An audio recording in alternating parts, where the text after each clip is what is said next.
Hi friends, இது நம்ம வீட்டு தோட்டத்தில் காய்ங்க. இது நம்ம வீட்டு தோட்டத்திலே பறித்து வந்த வாழைக்காயில் வச்சுதாங்க. வாழைக்காய் வறுவல் எப்படி செய்யலான்னு பார்க்கலாங்க. இது ஒரு ஈஸியான மெத்தடுங்க. இப்போ பிகினர்ஸ் கூட இந்த வாழைக்காய் ஃப்ரையை செஞ்சிடலாம். இது எப்படி செய்யலான்னு பார்க்கலாமா? இது 2 வாழைக்கண்ணை எடுத்து வந்திருக்கேன். இதை நல்லா தோல் சீவிட்டு கழுவி எடுத்து வந்துக்கலாம். இப்போ எல்லாத்தையும் நறுக்கிக்குவோங்க. இப்போ இது மாதிரி திக்கான சைஸாங்க தாங்க இது நறுக்கணும். ரொம்ப தின்னாக நறுக்கிடக்கூடாது.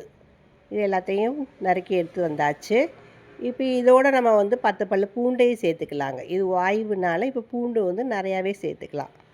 இதோட நம்ம 3 டீஸ்பூன் மிளகாய்த்தூள் சேர்த்துக்கலாங்க. இது வீட்டில் அரைச்ச மிளகாய்த்தூள் தான். இது தாராளமாக 3 டீஸ்பூன் சேர்த்துக்கலாங்க.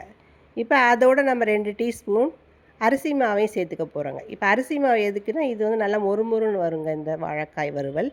அதுக்காக அரிசி மாவையும் 2 டீஸ்பூன் சேர்த்துக்குவோம். இதோட இதுக்கு தேவையான உப்பையும் சேர்த்து தண்ணியை இது மாதிரி தெளித்து தாங்க சேர்த்துக்கணும்.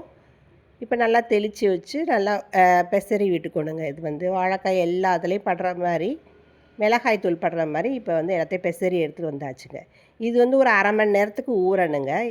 நல்லா ஊறி வரட்டும். அதுக்குள்ளே நம்ம எல்லா வேலையும் பார்த்துடலாங்க. இப்போ ஊறி வந்தாச்சு. இப்போ ஒரு தோசைக்கல்ல இதுக்கு தேவையான எண்ணெயை ஊற்றி இதை ரொம்ப டீப் ஃப்ரை இல்லாமல் இப்போ ஷாலோ ஃப்ரை மாதிரி தாங்க வறுக்க போகிறோம்.